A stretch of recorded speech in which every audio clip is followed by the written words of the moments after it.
మానవపై పరుగుదిస్తున్న కుటుంబాన్ని కడుతుంది యేసు శిలువ. జీవితంలో ఓడిపోయావా, దెసిపోయావా, సోలిపోయావా, ఇక నా జీవితం ఏమని అనుకుంటున్నావా? మామూలుగా చెప్పేది కాదు. అలాంటి వార్తలు విన్న తర్వాత అనిపించింది, అరే నేను ఏ ఊరికి వెళ్తున్నాను, ఎందుకు వెళ్తున్నాను, ఈ హోటల్కి ఎందుకు వచ్చానో. పెద్ద పట్టణంలో హోటళ్ళని వదిలేసి దేవుడు ఎలాగ నావిగేట్ చేస్తాడో చూసారా? ఆహా, దేవుని బుద్ధి జ్ఞాన బాహుళ్యములు ఎంత దొడ్డవి. ఓ సహోదరుడా, సహోదరి, పాతాళం వైపు పరుగులు తీస్తూ యేసుక్రీస్తుని అంగీకరించుకుందా. ఇంకా పర్వాలేదులే, ఇంకా పర్లేదు, వాయిదా వేయొద్దు. నువ్వు రాదలిచినడలా యేసు జతకే తిరిగి రావాలా. యేసు కంటే క్షేమకరమైన మార్గము, దారి, సిలువ, ప్రేమ, రక్త ప్రవాహం లేదు, ఉండదు, ఉండబోదు. ఇంతకంటే అవకాశం మళ్ళా నీకు రాకపోవచ్చు. ఈ మధ్యాహ్నం మేము ప్రభువైన యేసునందు విశ్వాసం మరణం నుండి తప్పించబడి కాపాడి రక్షణార్థమైన వెలుగులోనికి రావాలని ప్రభుని బట్టి చేతులు జోడించి మనవి చేస్తాను. యేసుని ఎరిగిన మనము ఆ రక్షణలో కొనసాగుతుండగా నేను కాదు క్రీస్తు. అనేక సందర్భాల్లో మనం రక్షణ పొందిన తర్వాత అన్ని మనమే అనుకొని ప్రయత్నం చేస్తూ ఉంటాం. కానీ క్రీస్తు క్రీస్తు క్రీస్తు నాలో కనిపించిన, బోధించిన, మాట్లాడిన ఒకే ఒక వ్యక్తి కనిపించాలి, క్రీస్తు. అందువల్ల దాని గురించి కాని వాళ్ళు ఇలాంటి కామెంట్ చేస్తారు, బ్రదర్ మీరు మనుషులను చాలా తక్కువ చేసి మాట్లాడతారండి అని. నేను తక్కువ చేసి మాట్లాడను తెలుసా, మనుషుల గురించి ఎక్కువ చేసి మాట్లాడతాను. ఎందుకు మనుషుల గురించి తక్కువ చేసి మాట్లాడినట్టు మీకు అనిపిస్తుంది అంటే, ఇక్కడ ఒక గీత పెట్టినా, బ్యానర్ పెట్టాం కదా, పెద్దగా ఉంది. ఈ చిన్నది కావాలంటే ఏం చేయాలి? పెద్ద బ్యానర్ పెట్టాలి, అక్కడి నుండి ఇక్కడ రాక ఆటోమేటిక్గా చిన్నగా అయిపోతుంది. ఇప్పుడు అలాగే మనుషుల గురించి గొప్పగా గొప్పగా గొప్పగా చెప్పినాం. దాని తర్వాత యేసు ప్రభుని గురించి మనం ప్రదర్శించినప్పుడు, ఆయన శిలువ గురించి చెప్పినప్పుడు మనిషి ఆటోమేటిక్ ఏమవుతాడు? చిన్నగా కనిపిస్తూనే ఉంటాడు. ఇప్పుడు 5 అడుగుల మనిషి బాగా పెద్దగానే కనిపిస్తాడు. 7 అడుగుల మనిషి వచ్చిన తర్వాత 5 అడుగుల మనిషి ఏమవుతాడు? చిన్నగా అయిపోతాడు. భూమి మీద ఉన్న మనుషుల గురించి చెప్పేటప్పటికి అంతా చాలా బాగుంటుంది. భూమి మీద ఉన్న మనుషులకి ఆకాశం అందున్న మనిషి కుమారుడని యేసుక్రీస్తు ప్రభువుని గురించి చెప్పేటప్పటికి మనుషులు చిన్నగానే కనిపిస్తాడు. ఓ మనుషుడా, నేను ఎదుగుతాడో అయినా దేవుని ఎదుట మానవిక జీవితం చాలా తాత్కాలికమైంది. అందుకని కప్పుకొని అంటే మనల్ని మనం ఎక్స్పోజ్ చేసుకోకుండా దేవుని మంది రావడంలో యెషయా 6వ అధ్యాయంలో మనం చూస్తాం. సెరాపులు, వాడికి ఒక్కొక్కరికి 6 రెక్కలు ఉన్నాయంట. ఆ రెక్కలు ఏంటి, మామూలుగా 2 కదా ఉండేది. 6 ఎందుకు ఇచ్చినారు? కప్పుకోవటానికి ఎన్ని రెక్కలు ఇచ్చారు తెలుసా? 4. 2తో ముఖాన్ని కప్పుకోవాలా, 2తో కాళ్ళు కప్పుకోవాలి. ముఖము కాళ్ళు కప్పుకుంటే మిగతా భాగం ఏమని అర్థం? ముఖము కాళ్ళు కప్పుకుంటే అంత కప్పుకున్నట్లే అని అర్థం. అర్థమవుతుందా నేను చెప్పిన మాటలు? ఇక మిగతా 2 రెక్కలు ఏంటంటే ఎగరటానికి వెళ్ళి 2, పని చేయడానికి వెళ్ళి 2, కప్పుకోవటానికి వెళ్ళి 4. మనము 6 రెక్కలు కప్పుకోవటానికి వాడడం కానీ ఎగరటానికి వాడుతుంటాం. కప్పుకోవటానికి ఎక్కువ వాడాల అంటే అర్థం ఏంటి? మన దేహాన్ని కప్పుకోవడం అని కాదు, మనల్ని మనము దాచుకోవటానికి.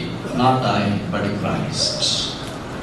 నేను కాదు, క్రీస్తు. క్రీస్తే కనపడాల మాట ద్వారా, ప్రవర్తన ద్వారా, పరిచయం ద్వారా. In all the ministry God entrusted to me, Christ must be the exalted person. If Christ is not there, I am no more at all. A భక్తుడు అన్నాడు, I don't want anything for myself, but I want everything for Christ. నాకు ఏమొద్దు, సేవద్దు, పరిచయం వద్దు, ఎండర్షిప్ వద్దు, cheque book power వద్దు, ఎవరొస్తుంది వద్దు, meeting cues ఏదో నాకు వద్దు, but I want everything for Christ. క్రీస్తుని బట్టి నాకు అన్నీ కావాలి. అంత బాగుంటుంది. దేవుడు అనే గొప్ప దైవ సేవకుడు ఇలాగ అన్నాడు, lord make me humble, let me not know that I am humble. ఎప్పుడైనా ఇలాంటి పదాలు మనకు వస్తాయా? ప్రభువా నన్ను దీనునిగా చెయ్యి, నేను దీనుడు అనే విషయం నాకు తెలియకుండా చెయ్యి. మనం దీనులుగా చేయబడినామని అనుకుంటే మనం అనుకుంటా, నేను ఇంత చదువుకున్నా, ఇంత దీనుడు అయిపోయినా, ఇంత గొప్పవాడు, ఇంతలాగే ఇంత సీనియర్, ఎంత అయిపోయి, ఇంత కళాంతులన్నా, ఇంత అయిపోయినా. ఆ దీనత్వం మనకి తెలిస్తే దట్ ఈస్ అదే పాపం. అందుకని నేను ఎంత దీనుడో నాకు తెలియకుండా యేసుక్రీస్తు ప్రభువాన్ని సేవించుట. Not I but Christ. నేను కాదు, క్రీస్తే. మేము సిలువేయబడిన క్రీస్తును ప్రకటించున్నాం. సిలువే మార్చి. రెండోది చూస్తున్నాం, 2-3 త్వరగా చూసి ముగిస్తున్నాం.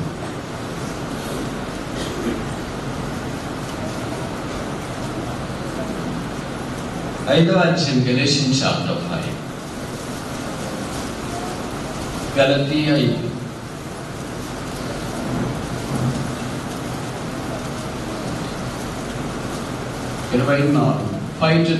గెలషియన్స్ చాప్టర్ 5 verse 24. క్రీస్తు యేసు సంబంధులు శరీరమును దాని ఇచ్చలతోనూ దురాశలతోనూ సిలువ వేసి ఉన్నారు.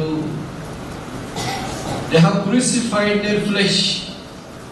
వారు శరీరమును క్రీస్తు కొరకై సిలువ వేసి ఉన్నారు అంటే అర్థమేంటి? శరీరము క్రీస్తుకు విరోధంగా ఏది కోరుతుందో అది వద్దు. మామూలు మనకేమి ఇష్టం అంటే శరీరం ఏది కోరితే అది. క్రీస్తుకు విరోధంగా కోరుతుంది కొన్ని శరీరము, కొన్ని క్రీస్తుని బట్టి శరీరం అవసరమే. శరీరం లేకుండా మనం యేసు ప్రభువుని సేవించలేము. శరీరం లేకుండా సేవిస్తే దయాలు మాత్రం ఉంటారు, దేవదూతలు మాత్రం ఉంటారు. ఆ రెండు కాదు కదా మనం. ఆ రెండు కానప్పుడు శరీరంతోనే ప్రభుని సేవిస్తాం. అందుకని నేను ఎప్పుడు చెప్తుంటా, మేక్ యువర్ బాడీ ఫిట్. మీ శరీరం చాలా ఫిట్గా ఉండాలి. ఎందుకంటే లోకంలో పాపం చేయడానికి కాదు, ప్రభుని సేవించడానికి, కూర్చోటానికి, నిలబడటానికి, మోకరించడానికి, మాట్లాడటానికి. If your body is not fit, you may not fit to serve the lord permanently. నేను చెప్పే మాటలు కొంతమందికి కష్టంగా ఉంటాయి. కొంతమందికి డిఎన్ఏ అలా ఉంది బ్రదర్, మరి ఏం చేయాలి, నా బాడీ ఇలాగే ఉందంటే చిన్న 20 ఏళ్ల వయసులోనే వాళ్ళు మోకరించలేరు. లోకం యొక్క అన్ని ఫ్యాషన్స్ వచ్చింటాయి, ట్రెండ్స్ వచ్చింటాయి. టైట్ ఫిట్టింగ్ అంటారు, అదేదో నాకు తెలియదు, పదాలన్నీ వాడుతూ ఉంటారు. ట్రెండింగ్ లో ఉంది బ్రదర్ ఇప్పుడు ఇది. నువ్వు ట్రెండింగ్ లో ఉంటే ట్రాలింగ్ చేస్తారు బ్రదర్. నువ్వు ట్రాలింగ్ చేసినప్పుడు టెంప్ట్ చేస్తారు బ్రదర్. టెంప్ట్ అయిపోతే ట్రబలింగ్ లోకి వస్తావు బ్రదర్. ఒకదానికోటి రూల్స్ లో ఇవన్నీ ఒకదానికి ముడిపడి ఉన్నాయి. అలాగే నేను మీరు కాలు వేసుకోండి అని చెప్పలేదు. Be decent. చాలా చక్కగా చూస్తే భక్తి గల వారి వల్లే డ్రెస్సులు ఉండాలి. మనం వేసుకునే డ్రెస్ శరీరం ఏది కొడితే అదేనా, శరీరాన్ని పలానాది కోరుతుంది. మనం బయటకు వెళ్ళినప్పుడు ఒక డ్రెస్ చూసామనుకోండి, తీసుకోవాలనిపిస్తుందా లేదా? నేను ఇప్పుడు ఒక ప్రశ్న అడుగుతా, నేరుగా జవాబు చెప్పండి. మనం బయటకు వెళ్ళినప్పుడు కారు కానీ, ఇల్లు కానీ, ఏదైనా కానీ మనకి లేని వస్తువు, ఉన్న వస్తువు కానీ ఇంకా ఆకర్షణీయంగా కనిపిస్తే మన శరీరం అది కావాలని కోరుకుంటుందా లేదా? నాలాంటి కూడా కొంతమంది ఉన్నారు. కోరుంటే అంత బాగా అలా కోరుకోవడం తప్పని నేను చెప్పట్లేదు. ఉన్నా కూడా ఇంకా కోరుకుంటా ఉంటే ఇప్పటికే నీకు వందల బట్టలు ఉంటాయి, వీరి వల్ల మగ్గిపోతుంటాయి. మీ ఆయన రోజు నీతో పోట్లాడుతుంటాడు, ఇవన్నీ ఎవరికైనా ఇస్తావా, ఏం చేయమంటావు, అది అడుగునే ఒక్కటి కూడా లేదు. అవన్నీ ఏమైపోయినా వందల మూలుగుతున్నాయి. దానికి జిట్లు పట్టిపోయినాయి, పురగలు పట్టిపోయినాయి, చెదలు పట్టిపోయినాయి, ఏం పట్టిపోయినా అంటా అది మా తమ్ముడు తెచ్చింది, ఇది మా నాయన తెచ్చింది, ఇది మా అక్క తెచ్చింది, అందరు తెచ్చిన వాళ్ళు అక్కడ పెట్టుకోరండి. క్రీస్తు యేసు సంబంధులు సిలువ ఎక్కడేసేది అవసరమా? నీతో డబ్బులు ఉన్నాయి కనుక నువ్వు కొనుక్కోవడం నీకు స్వేచ్ఛ కావచ్చు, అయితే క్రీస్తు సిలువ కాదు.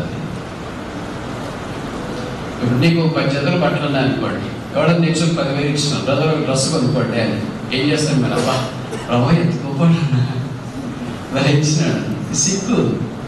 That is shame on your part. మన చుట్టూ ఉండేవాళ్ళు మనం శోధిస్తుంటారు. ఇట్లా ఇది శోధన అనపడదు. శరీరం సిలువేయబడటానికి ఇష్టపడట్లేదు కనుక వీళ్ళు సిలువేయబడినారో లేదని శోధించడానికి శత్రువు మనల్ని వాడుకుంటాడు. భార్యని, భర్తని, కొడుకుని, కూతుర్ని, విశ్వాసుల్ని, సేవకుల్ని, బోధకుల్ని వాళ్ళే వాడుకుంటా ఉంటాడు. వాడికి ఏం చెప్పాలంటే, I am crucified with Christ, yet not I but Christ liveth in me. నోటితో చెప్పానని నేను చెప్పట్లేదు, నోటితో చెప్తే వాళ్ళు ఫీల్ అయిపోతారు. జీవితం ద్వారా అవర్షణ, ఆకకి అన్ని అవర్షణ, ఈ బ్రదర్కి అన్ని అవర్షణ. ఆయనకి అన్ని ఏది ఇష్టం ఉండదండి. లోకం అంటే కొంతమంది చెప్తున్నారు, మా ఆయనకి లోకం అంటేనే ఏదో బ్రదర్ అదొక లోకంలో ఉంటాడు. ప్రభుత్వ స్తోత్రాలు, అది సెలవు లోకం. ఇప్పటికే చాలా లోకం యొక్క సంగతులన్నీ అనుభవించారు. నిర్వహించుకుంటారా? ఇశ్రాయేలు 40 ఏళ్ళు ఒకే డ్రెస్తో ఉన్నారు, ఒకే చెప్పులే, కప్పు కొట్టి మనం మాత్రం అనుకుంటే అలాగే అయితే, కానీ దేవుడు వారిని కాపాడుతూ వచ్చినాడు అనుకుంటే. అందుకనే బైబిల్లో రాయబడింది, వారి కాళ్ళు కూడా వాయలేదు, వాళ్ళ చెప్పులు పాడగలేదు. వాళ్ళకి 40 ఏళ్ళకి హాస్పిటల్కి పోయినవాడు ఎవరు ఉంటారంటే పాపకర్మం తప్ప లేదు కదా. ఇప్పుడు కానిపాయ కన్సీవ్ అయిన వెంటనే హాస్పిటల్కి వెళ్తారు, చివరికి కానిపాయేదాకా కూడా దాదాపు ఎప్పుడు టచ్లో ఉంటూనే ఉంటారు. మరి ఆ 40 ఏళ్ళకి ఎంతమంది కానిపోయింటారు? పిల్లలని అనుకుంటారు కదా, అంతకని చెవులు కొట్టి, కాళ్ళ కొట్టి, చేతులు కొట్టి, కొత్త కొట్టి ఉంటే ఏదో వీళ్ళు కూడా మన మాదిరి ఉన్నాడని అనుకుంటారు. మనమే ఇస్తారు కదా. లేకపోతే మనం మందులకు వచ్చినట్టు పోతే వైద్యం కలిగి ఎట్లెట్లో సమాజం చూస్తుంది కదా. మన సాగు కూడా ఎట్లా పోవచ్చు కదా. ఎవరైనా సాగుకు పోయేటప్పుడుదేమో ఎన్నో రోజులు బట్టలు వేసుకొని అప్పుడే జగమును, అప్పుడు మాత్రం పరవాసిని జగమును ప్రభు అని పాట వస్తుంది. జీవితంలోకి ఎప్పుడు రాదు, ఆ రోజే నడుచున్నాను నా దారి, ఆ రోజే పాట వస్తుంది. మహిమరాజు సన్నిధిని మాకు మీతో ఎప్పుడు రాదు. అంటే ఏమని అర్థం? సమాజం కొరకు, లివింగ్ ఫర్ ద సొసైటీ. సమాజంలో ఏదో ఒకటి ఉందని కనిపించాలి కదా, లేకపోతే సమాజం చిన్న చూస్తుందని మాకేమీ వేసుకోవాలని లేదు, కానీ సమాజం కొరకు వేసుకోవాలి. ఇవాళ సమాజం ఆర్ క్రైస్ట్? మీకు సమాజం కావాలా, క్రీస్తు కావాలా? సమాజము కొరకు కాకుండా క్రీస్తు కొరకు జీవించాలంటే చాలా ధైర్యం కావాలి తెలుసా. సమాజం కొరకు జీవించాలంటే ధైర్యం ఏం అవసరం లేదు, ఉన్న పాఠం జీవిస్తే చాలు. అపోస్తలుడైన పౌలు లాంటి భక్తులు అలాగా జీవించినారు. నేను ఒక 2 విషయాలు చెప్పి ముందుకెళ్ళొచ్చా? కాన్సెప్ట్లో ముగించామని అనుకున్నా, ముగించట్లేదు. యేసు ప్రభుతో పాటు 3.5 సంవత్సరాలు శిష్యులు ఉన్నారు. ఆ శిష్యులు యేసు ప్రభులు 3.5 సంవత్సరాలు ఏమడిగారో తెలుసా? విశ్వాసం అనేది.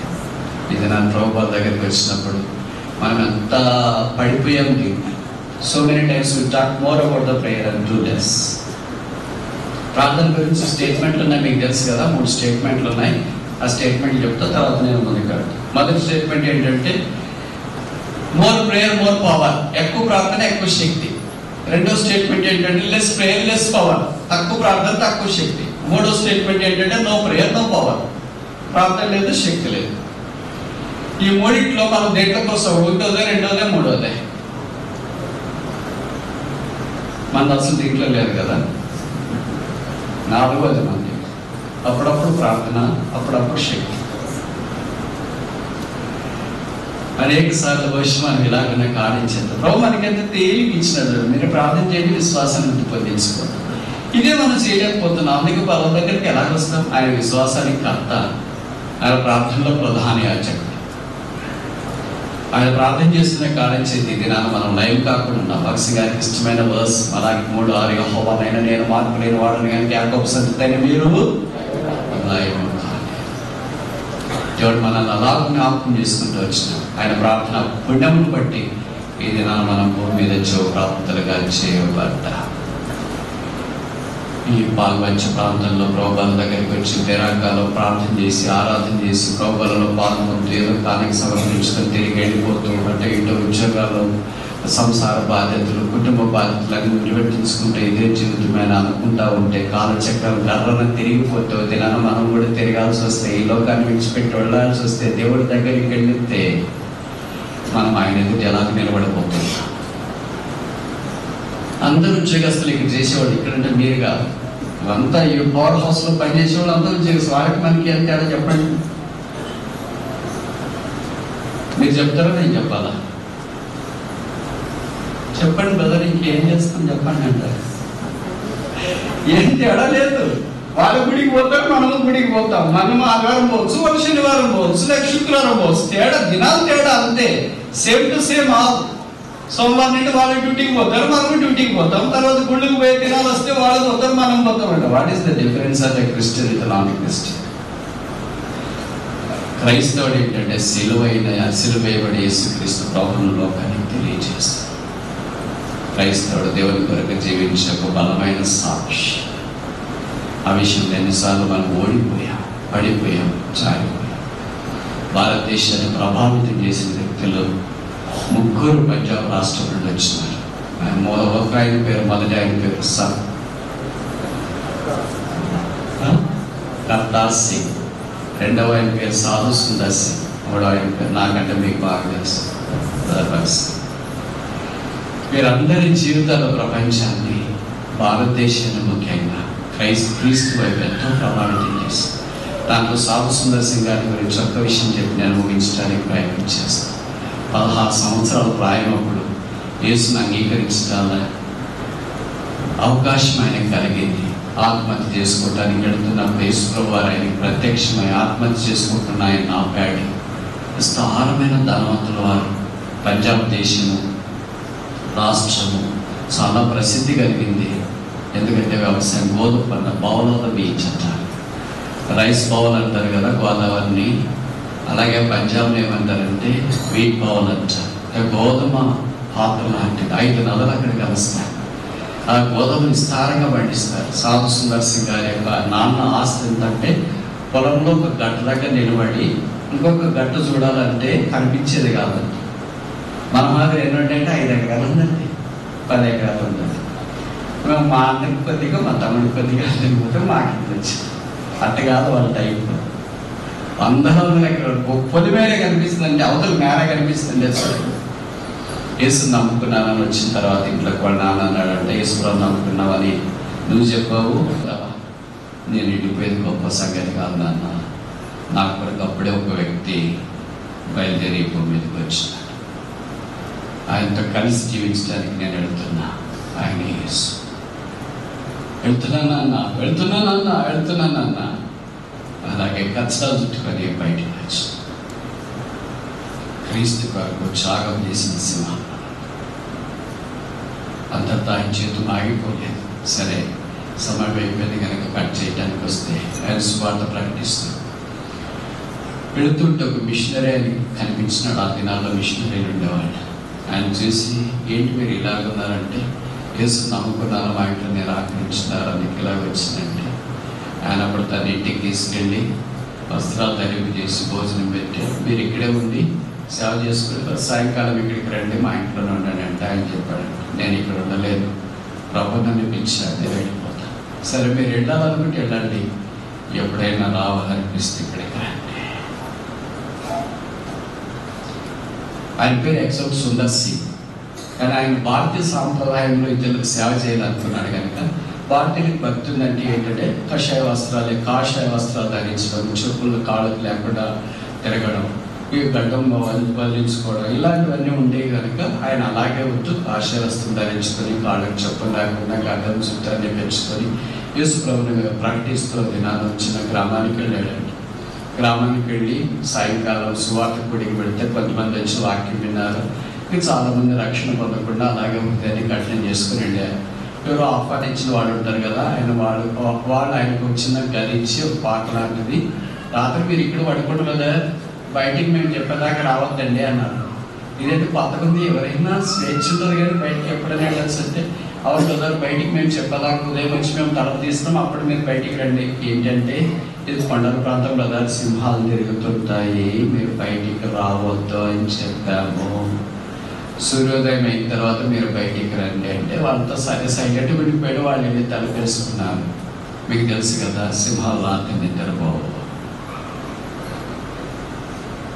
కుక్కలు రాత్రి నిద్రపోతాయి, సింహాలు రాత్రి నిద్రపోవు. దానికి రాత్రి పగల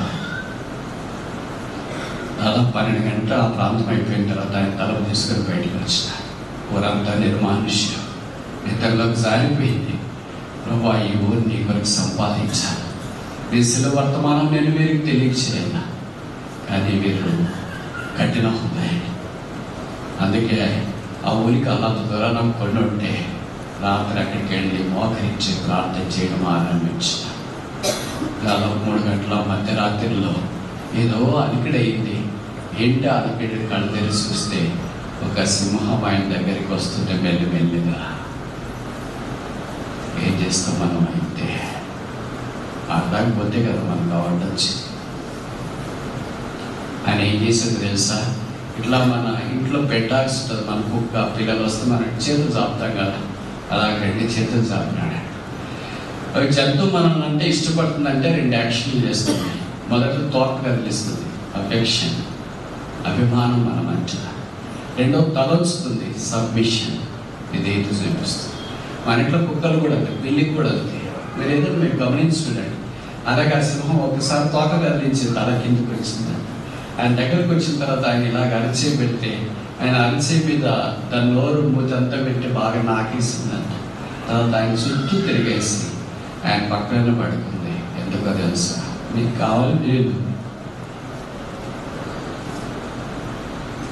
సింహాలకే సింహాలు కావాలి ఒక్క. ఆయన అలాగే ప్రార్థన చేస్తూ ఉండిపోయాడు. దాని తోక తగిలిస్తూనే ఉంది అది. ఎందుకంటే ఈయన కొద్దిగా భద్రంగా ఉండాలనేమో దేవుడు ఆజ్ఞాపించినాడు. మీకు తెలుసు కదా, మన దగ్గర కూడా రాత్రిపూట పిల్లలు పడుకునేటప్పుడు ఎప్పుడు వాళ్ళు చెయ్యో కాలం మన మీద పడేటట్టే ఉంటారు. ఎందుకంటే వాళ్ళకి అది భద్రత, సెక్యూరిటీగా ఫీల్ అవుతుంది. మనం కూడా అట్లుంటేనే మన పిల్లలు మన దగ్గర ఉన్నాం, లేకపోతే వాడు ఎక్కడ తలపో ఎక్కడ ఉన్నాడో ఏమో అని మనకు కూడా భయం వేస్తూ ఉంటారు. అందుకే శరీరంలో ఏదో ఒక భాగం తగిలేటట్లు మన పిల్లలు మన దగ్గర ఉండేటట్లు మనం చూసుకుంటాం. దేవుడు తన బిడ్డకు కూడా సింహాన్ని కావలి పెట్టాడు. సూర్యోదయం అవుతుంది, గ్రామము నిధుల నుండి లేచింది. వాళ్ళ పండ్ల కొరకు ఎద్దులు బండ్లు అవి కట్టుకొని ఆ ఊరు బయటకు వస్తూ ఉంటే కొండ దగ్గర ఈ దృశ్యం చూశారు. ఎవరో ఆయన మోకరించున్నాడు, చుట్టూ సింహం తిరుగుతుంది. చూసి రే సింహం వచ్చిందని తిరిగి పరగ ఊళ్ళోకి వెళ్ళి కాళ్ళు కొట్టేళ్ళు అవి ఇవన్నీ తీసుకొని దగ్గరికి వస్తున్నారు. సింహం ఒకసారి ఇలాగ నిలబడి చూసింది. అంతే, గొడ్డలు కర్రలు తీసుకుని వచ్చిన వాళ్ళు అది పారిపోతుందేమో అనుకున్నారు తరుద్దామని. ఒకసారి సింహం నిలబడి చూసిందానికి ఎవరు నిలబడారు కదా, ఊరు కాదు ఎవరు వచ్చినా. అలాగే పోయిన తర్వాత పోదామని అనుకున్నా. ఆ తర్వాత ఆ సింహం ఒక్కసారిగా ఆయన చుట్టూ తిరిగేసి మెల్లగా అడవులోకి వెళ్ళిపోయి వీళ్ళ కత్తులు ఆ తర్వాత కొనుపాలన్నీ అక్కడ పడేసి ఆయన దగ్గరికి వచ్చేసి, ఎవరైనా రాత్రి మన దగ్గర మీటింగ్ తీసుకున్నాడు కదా సుందర్ సింగ్ గారు, ఈయనేనా వచ్చే పాలల దగ్గర పడి, సింహం మీకు కావాలా? ఆ యేసు మాకు కావాలా? ఆ యేసుని గురించి ప్రకటించి యేసుని గురించి చెప్పండి. అప్పుడు వారందరి కాకపోతే ఆయన యేసు ప్రభుని గురించి ప్రకటిస్తే వారు యేసుని అంగీకరించి సింహపు నోళ్ళు మోసిన దానియేలు దేవుణ్ణి కలిగిన సుందర్ సింగ్ లాంటి వారు ప్రపంచాన్ని కదిలించారు. దానియేలు దేవుడు ఎక్కడ?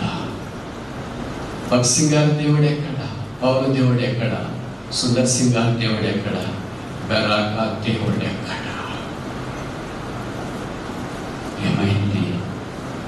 ఈ సింహాలు రాత్రి నిద్రపోతున్నాయా అంటే భౌతికంగా నిద్రపోవద్దని నేను చెప్పట్లేదు. ఆ తృష్ణ, ఆ ఆకలి, ఈ పాల్వంచ కొరకు, కోల్బెట్టి కొరకు, తెలంగాణ కొరకు, ఈ దక్షిణ భారతదేశం కొరకు, భారతదేశం ఆసియా ఖండం కొరకు చేతులెత్తి సింహాల నోళ్ళు వేయగలిగే సింహాలు దేవుడికి పెరాకుల్లో కావాలా?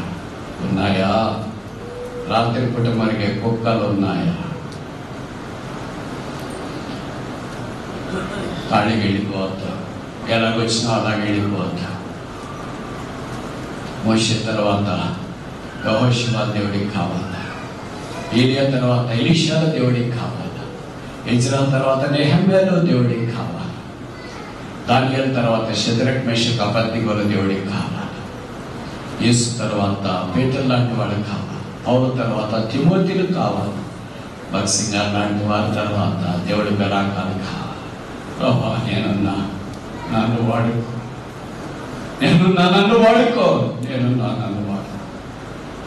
యేసు శిలువ దగ్గరికి వచ్చి రక్తం చేత కడగబడి శుద్ధీకరించబడి ఆయన శిలువను ఊరేగించినట్లుగా ప్రభువు మనకు సహాయం చేయాలి.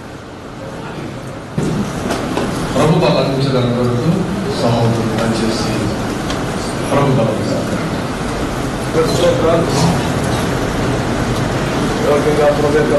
చేయడానికి విశ్వాసం అభిలోక ఇష్టం లేని వారు కలిగించు దేవుని వైపు కలిగితే వారు సిద్ధపరచాలి.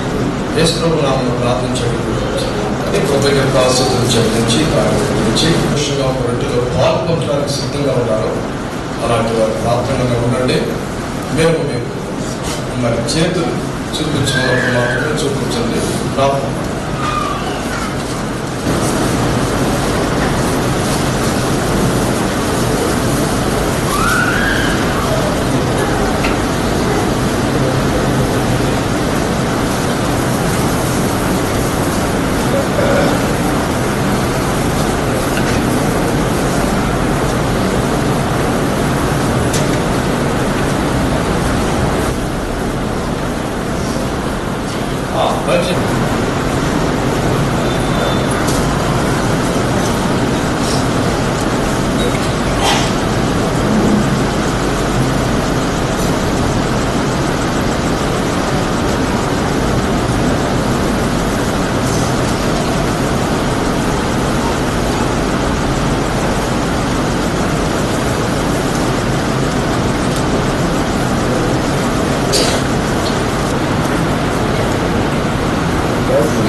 ఎన్నో స్థలాలు అవసరమైనట్టుగా ప్రత్యేకమైన కూడికలు కూడా వెళ్ళినటువంటి వారందరూ కూడా ప్రార్థన చేసుకుంటున్నారు.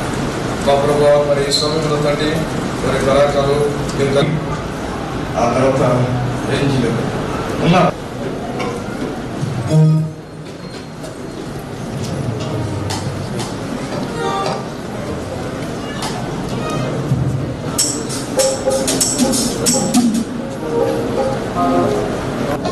ప్రభువాని పరిపూర్ణతని పొంది తిని కృపయోగపడే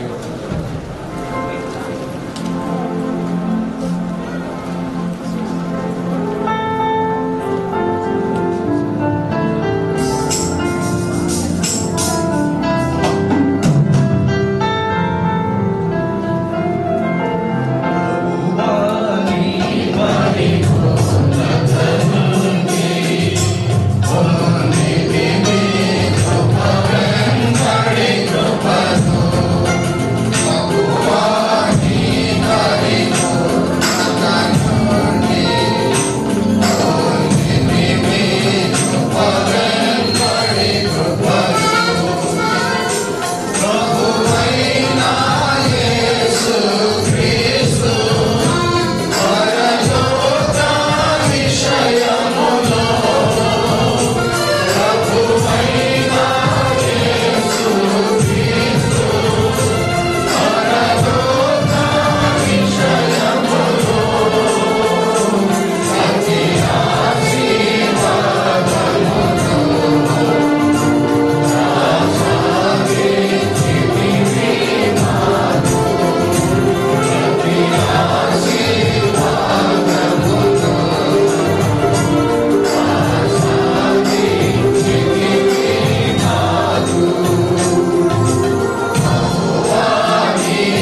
పెద్దవారి చైర్స్లో టేబుల్స్ చేయబడి అక్కడ కూర్చొని వరకు అంతా కూర్చోవచ్చు. కాబట్టి రెండు ఒక్కసారి జరుగుతుంది. కాబట్టి యవనస్తులు ఎంతమంది ఉంటే అంతమంది కిచెన్ వైపు పెట్టాలి. కాబట్టి మీ బాధ్యతలు అక్కడ మీకు అప్పగిస్తారు. సెకండ్ టైం భోజనం చేసినంత వరకు కూడా వడ్డించడానికి వరకు ప్రయత్నించాలి. కాబట్టి యవనస్తులు అందరూ ఎంతమంది వెళ్తే అంత త్వరగా భోజనం వడ్డించడానికి వరకు సహాయపడేటువంటి వారు ఉంటారు. దయచేసి ఈరోజు మరి మనకి చివరి కూడికగా గ్రౌండ్లో జరుగుతుంది. ఇది పాలమంచులో మొట్టమొదటిగా మరి ఈ యొక్క పరిచర్యగా మన బయట కట్టడం అనేది జరిగింది. గతంలో కూడా అనుకున్నారు, కానీ దేవుడి అవకాశాన్ని ఇచ్చారు. మరి ఇలాంటి కూడికలు రానున్న నెలల్లో కూడా జరగట్లేదు. మనం ప్రార్థన చేస్తున్నాం. ముఖ్యంగా ఈరోజు సాయంత్రం యవనస్తున్నటువంటి వారు, పరిచారకులుగా ఉన్నటువంటి వారు 4 గంటలుగా గ్రౌండ్లో ఉన్నారు. కాబట్టి చైర్స్ అన్ని కూడా ఎలా వేయాలో అట్లాగా క్రమబద్ధంగా వేయించండి. అలాగనే ఈ సౌండ్ సిస్టమ్ మరి మైబాబు శామ్యుల్ పిల్లలు వారు కూడా ఆ స్థలంలో వాడబడుతున్నారు. మరి చెప్పినప్పుడు వారు కూడా మంది రావడం జరిగింది. మంచి కీబోర్డు, ప్రొడక్ట్ బ్యాగ్స్, తబలా ఇవన్నీ కూడా. కాబట్టి మరి వారు కూడా నేను ప్రార్థన చేయడం. దయచేసి వారు కూడా 6 గంటల కల్లా రెడీగా ఉన్నారు. సౌండ్ సిస్టమ్ కూడా ప్రాబ్లం లేకుండా చూసుకోవాలా. అలాగే తర్వాత యూత్ గమనిస్తున్న చాలా మంది మన యూత్ అందరూ కూడా మైక్ సిస్టమ్ చూసుకుంటారు. వారు కూడా ప్రాబ్లం లేకుండా చూసుకోవాలి. దయచేసి ఈ విషయం గమనించండి. మరి చాలా మంది కూడికలకు ప్రార్థన చేస్తున్నారు, కొంతమంది తీసుకుని వస్తున్నారు. అలాగే ఈదను కూడా అలాగే చేయాలి. 6 గంటలకు మనము కూడికను ప్రారంభిస్తాం. 9 గంటలకు మనం ముగింపు చేసుకుంటాం. అనగా 9 గంటలకి మన ఇక్కడ నుంచి ఖమ్మం వెళ్ళాలి. ట్రైన్ 11 లోపే అందుకని 9 గంటలకి అయిపోతుంది. కాబట్టి అందరూ 6 గంటలకు గ్రౌండ్కి రండి. 6:30కి మీటింగ్ స్టార్ట్ చేస్తాం. దయచేసి ఈ విషయాన్ని గమనించారు. టైమింగ్ మనం ఖచ్చితంగా 6:30కి మీటింగ్ స్టార్ట్ అవుతుంది. అందరూ రావడానికి ప్రయత్నం చేయండి. తర్వాత సోమవారం మనకు ఉదయకాలము 6 నుంచి సాయంత్రం 6 వరకు మనకు చైన్ ప్రేయర్ ఉంటుంది. దయచేసి మీ పేరు మొదటిగా 6 నుంచి 12 గంటల వరకు బ్రదర్స్ మీ పేర్లు ఇవ్వండి టైం. ఆ తర్వాత 12 నుంచి 6 గంటల వరకు సిస్టర్స్ దయచేసి మీ పేర్లు కూడా ఇవ్వండి. తర్వాత మంగళవారం మనకి సంఘ ప్రార్థన ఉంటుంది. ప్రభు చేసిన మేలును బట్టి ఆ సంఘ ప్రార్థనలో మనం ప్రభుని స్తుతిస్తాం. దయచేసి అందరూ రండి. ప్రభు చేసిన దాన్ని మనం ప్రభుని కనపరచాలి. కాబట్టి మంగళవారం సంఘ ప్రార్థనలో మన ప్రభుని స్తుతించే సమయాన్ని మనం కలిగి ఉంటాం. ప్రభు చేసిన మేలు. తర్వాత బుధవారం ప్రభు కూడికలు ఉంటాయి. గురువారం వాక్య పరిచయం బైబిల్ స్టడీ ఉంటుంది. శుక్రవారం సిస్టర్స్ మీటింగ్ ఉదయకాలం ఉంటుంది. సాయంత్రం ప్రభు కూడికలు ఉంటాయి. అలాగే శనివారం ఫాస్టింగ్ ప్రేయర్. ఆ తర్వాత వచ్చే ఆదివారము వంట సిద్ధపరిచేటువంటి వారు బ్రదరు రాజా, అలాగే బ్రదరు కృపయ్య వీరు చేస్తారు. ఆ తర్వాత చెప్పల్ స్టాండ్లో మరి బ్రదరు రవి, అలాగే బ్రదరు నాగేశ్వర్. ఆ తర్వాత మరి వెహికల్ స్టాండ్లో బ్రదరు గాంధీ గారు, అలాగే ఎలిషన్ గారు వారు. దయచేసి ఈ విషయాన్ని గమనించాల్సిందిగా మనం చూస్తున్నాం.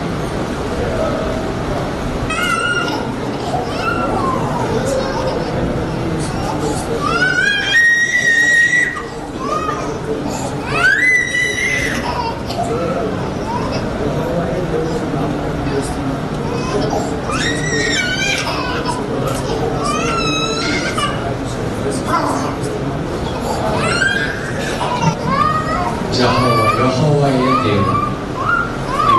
దేవుడు జోయిని సిద్ధం చేసి ప్రవర్తగా పంచాలని దేవుని దాసుగా వాడుకున్నట్టు మేము ప్రార్థన చేసి నడుస్తున్నాను. తీసుకొచ్చిన స్తోత్రాలు ప్రభు. మాకంటే శ్రేష్ఠులు గొప్పవారు ఎంతమంది లోపల ఉన్నప్పటికీ విగ్రహం చూడాలని ఆశించేటువంటి వారు ప్రభావ గతించబడిన పరిస్థితులు ఉన్నప్పటికీ, మాలో ఏ మంచి దినప్పటికీ ప్రభావ మమ్మల్ని సజీవుల ఎక్కడో నుంచి నేను ఆరాధించి యోగ్యంగా ప్రభు యొక్క మనలో చేపట్టడానికి మీరు చేసిన సహాయం పడి స్తోత్రాలు ప్రభావ. ఈ వాక్యం ద్వారా ఇంకా ఆత్మీయంగా మేము ప్రభావ బలపరచబడి మీరు ఆకుడు కొరకు మేము సిద్ధపడే దాని కొరకు ప్రభావ మీరు మాకు ఇచ్చిన దినాన్ని బట్టి వందనాలు ప్రభు. అలాగే తండ్రి ఈ దినం బెరాకకు వచ్చిన పరిశుద్ధులు అందరూ బట్టి స్తోత్రాలు. బెరాక పరిశుద్ధులు, వారి కుటుంబం, వారి బిడ్డలు, వారి చదువులు, వారి ఆరోగ్యాలు, వారు కలిగిన సమస్తంలో కూడా మీరు సహాయం చేయండి ప్రభా. ఈ సమయంలో ప్రత్యేక కూడికల్లో కూడా పాల్గొంటున్నారు. అందరి కుటుంబాలను మీరు దీవించారు. ఈ దినం నిన్ను ఆరాధించడం మాత్రమే కాకుండా యోగ్యంగా పనులు చేయడం మాత్రమే కాకుండా నీటి తీసుకొచ్చిన కాలువలు బట్టి మేము వందనాలు. అవి నీ మహిమార్థంగా వాడబడడానికి సహాయం చేయండి. కనుక పెద్దలు, కనుక మరి పరిచారకులు, పరిశుద్ధులు అందరూ కొరకు ప్రార్థన చేస్తున్నారు ప్రభావ. మరి మీరు ఇచ్చినటువంటి మంచి సమయం చేసుకుని తీసుకున్నారు ప్రభావ. సాయంత్రం యొక్క పరిచయం కొరకు దాసును బలపరిచి మీ ఆత్మను అభిషేకించి వాడుకోమని ఈ సమయం అంతటికి స్తుతిస్తూ మా రక్షకుడైన యేసుక్రీస్తు పరిశుద్ధమైన నామములో ఈ దినం ప్రభు నామకరణం బాబుకి ప్రభు పేరు పెట్టడం జరిగింది. మేము జోయులు బట్టి వందనాలు తెలుస్తూ యేసుక్రీస్తు పరిశుద్ధమైన నామమున ప్రార్థించడానికి పెట్టుకుంటున్నాం. తండ్రి అయిన దేవుని యొక్క ప్రేమ, ప్రభు యేసుక్రీస్తు వారి యొక్క కృప, పరిశుద్ధాత్మ యొక్క సహవాసం ఇక్కడ చేరిన మనందరికీ దేవుడు సదాకాలము తోడుగా ఉండాలి.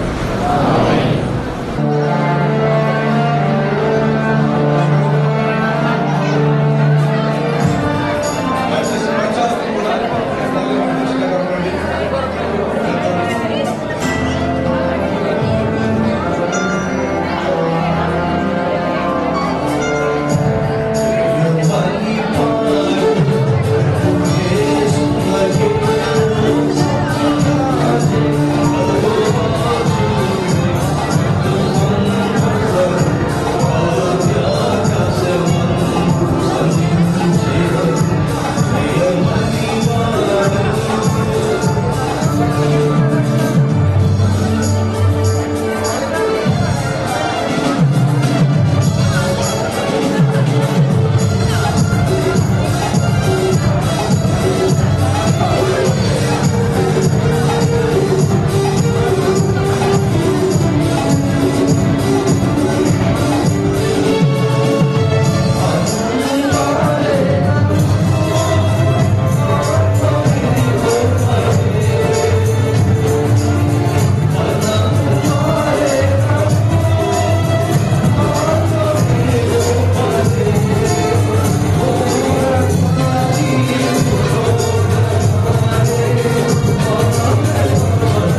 శరీర బలహీనతను ఆధారం చేసుకొని సముద్రంలో సిద్ధపరచబడిన ఆహార పదార్థాలను నడుచుకుంటున్నారు. వీటిని పరిశుద్ధపరిచి దీవించి ఎవరి ప్రేమ ప్రయాసం ఎవరి విషయంలో ఇన్వాల్వ్ యాక్టివ్గా పనిచేసినారు వారందరికీ తగిన ప్రతిఫలము బహుమానం దయచేయమని ప్రార్థిస్తున్నాను. ఈ ఆహారం లేని వారిని కాదని బలిపిల్లు దిగుమాల వారిని మీరు కరుణించి వారికి కూడా ఆహారం అనుగ్రహించమని మేము ప్రార్థన చేస్తున్నాము. ఈ ఆహారం ద్వారా వచ్చే శక్తి మీకు వాడబడినట్లు మీరే సహాయం చేయండి. నామమున స్తుతించి ప్రార్థిస్తున్నాము.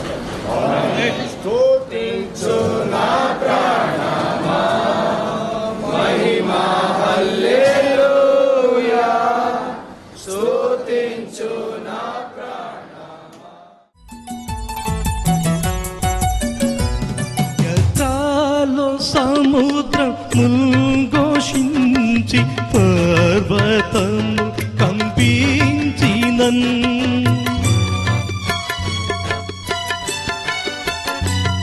యథాలో సముద్రం ముంఘోషించి పర్వతము కంపించినన్ సోదమ వైపు